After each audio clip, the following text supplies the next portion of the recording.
Welcome to the Popish Plot. I'm Nate. I'm Jessica. And I'm Mike. And today we're here to talk about the newest Pope. What do we call this? It's not an encyclical. It's an Apostolic Exhortation. Yeah. Apostolic Exhortation. So An apostle shouting out. it's the first teaching document of Pope Leo XIV. Dilexi Te on love for the poor was begun under Pope Francis as a companion to his last, I think that was an encyclical, not an exhortation. Dilexi Nos. So it's a very short document, but it's nice to read papal documents. I mean, most books by the popes are very short, which really helps on your reading list. You could be like, started this thing, finished it. Started another one. Well, Finished it. Listen, It's got, 30-some pages there in yours? 40? One thing that's nice about this is, rest in peace, Pope Francis. He was not a brief writer. As papal documents go, his were pretty long. Here we've got 121 paragraphs, ends on page 100. But it's a very small book. Yeah, but that's a pretty large print. Yeah. Given in Rome at St. Peter's on October 4th, the memorial of St. Francis of Assisi, his middle name, in the year 2025, the first of my pontificate. So, the first and most important thing to say is, this is a beautiful document, but if you haven't read it, you're not missing out on any essential teaching.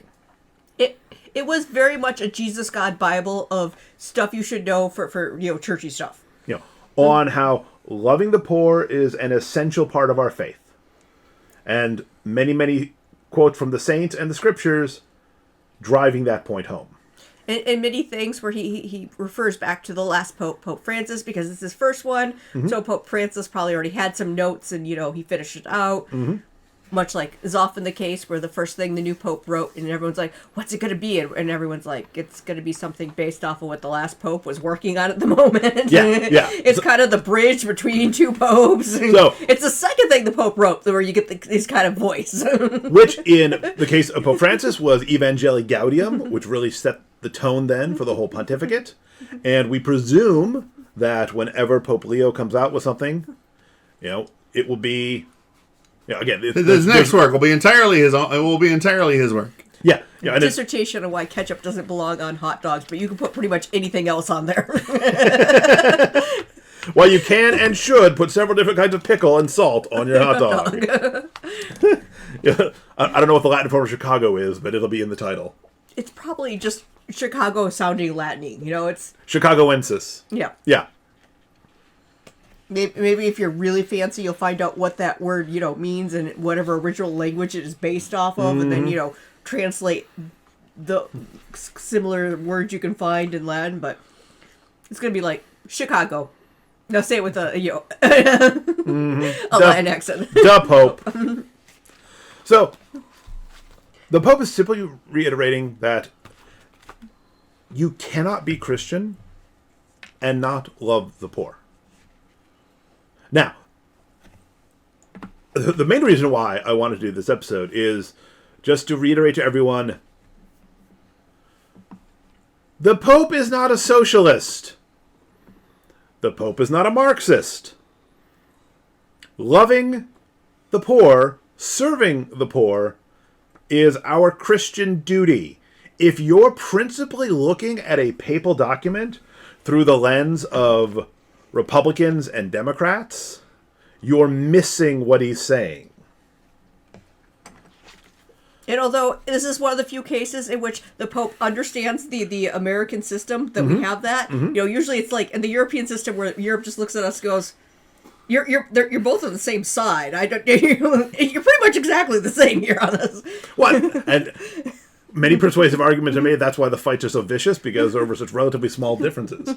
We're all broadly speaking liberals. We're then fighting over those last details.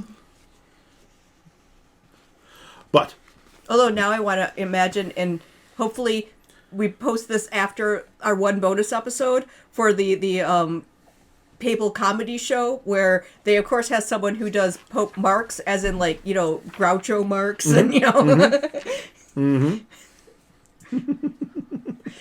You know, papal hat, big cigar, eyebrows even bigger than both. That'd be amazing.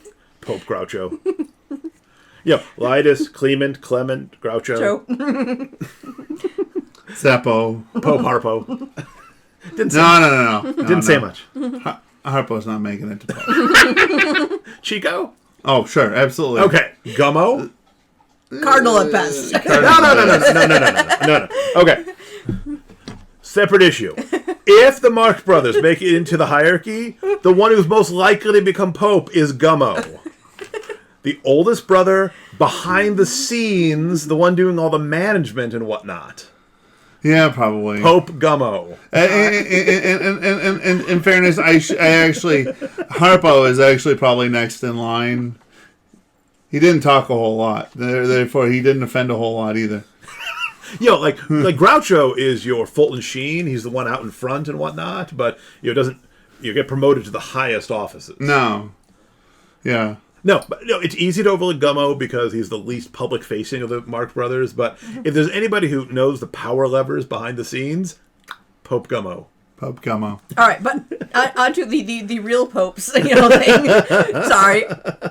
Something popped in my head, and now I've sidetracked the whole thing. No A worries. thing that has never happened before in the history of the show. More bonus content. Would never possibly happen. More bonus content. So, I am generally of the political right. And one thing the Pope wrote that set people on my side completely mental was these few words. We need to be increasingly committed to resolving the structural causes of poverty.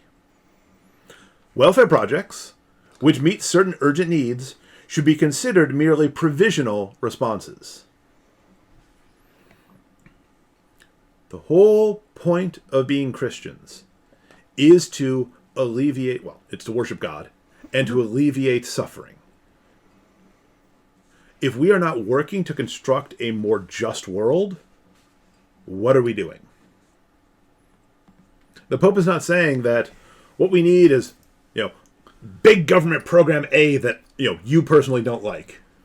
Yes, I believe in other things he's said more, concrete things about essentially the European method of how everyone essentially has insurance is a good thing. But in this, I don't remember saying that. Just that there needs to be methods in place to care for everyone. Well, I was only hearing that what everybody thinks are like the Band-Aids, pointing out that the Band-Aids are only that, a Band-Aid. They don't fix the problem. They just make the problem less serious for right now. Yes. And we need to stop looking at them. We need to stop looking at the Band-Aids like they're cures. Yes. That was what I heard. Yes. But I'm sure there were some fun arguments about this Pope knows nothing about the poor, being from Chicago and then working among the poor in Latin America. Have you people not seen the pictures of him on his pony? Why would you go to have a pony to places with no ponies? Oh, back to the old Seinfeld bit. Everyone had the pony. I'm trying to remember if I have that episode. But anyway, yes.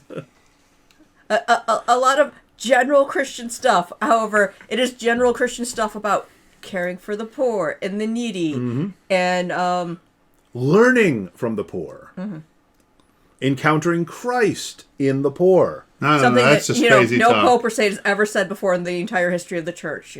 And I don't have enough energy, but pretend I got a scroll here just going through, pretty much every saint saying something of that sort. And he's also clear that he's not only talking about those who are economically disadvantaged. He's talking about them, but he's not only talking about them. It's, you can see the echoes of when Mother Teresa came to New York to accept, to speak before the UN. And get a parking place. And every parking place she wanted. That's just the way it works. I do love the two unofficial patron saints of parking. Mother Cabrini and Mother Teresa. Who spent time in New York City. It's like, if anyone needs to know what a parking space dilemma is, it's these people. You don't need a patron saint of parking in the Midwest. We have plentiful parking. We have the entire state of Iowa. I'm just waiting for something where Elizabeth Ann Seton, who also was in New York, gets like third level. It's like, she has nothing to do with parking, but she was in New York, so...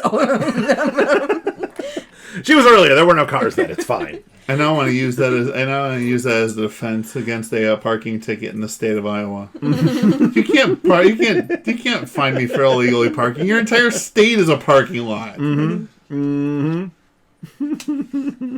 offense to anybody, to any of our viewers who might be living in Iowa. It's just a fun joke.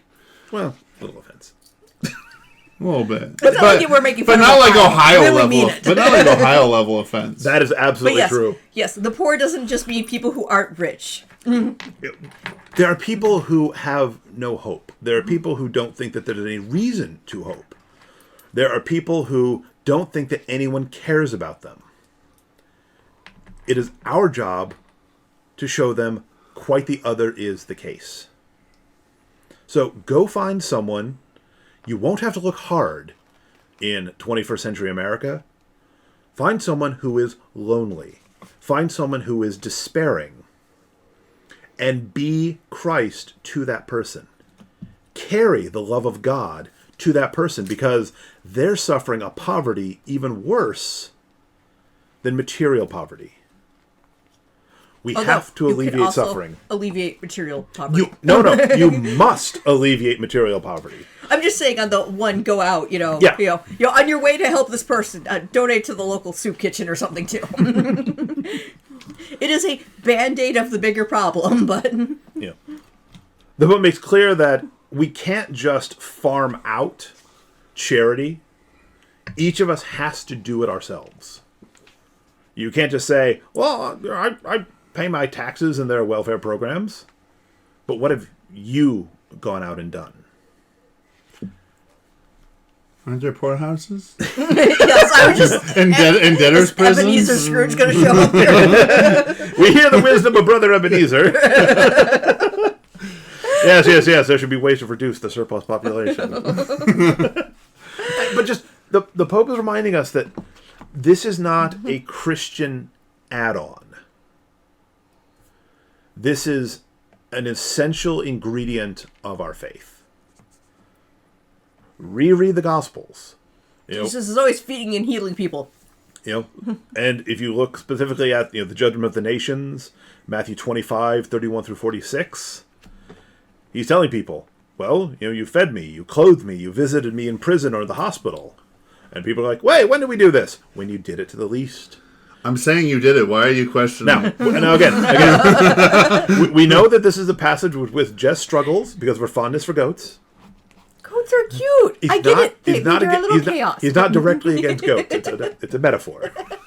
But those who are getting sent off the other direction because you didn't care for the least of these. And they're like, well, Lord, when did we not care for you? When you didn't care for others.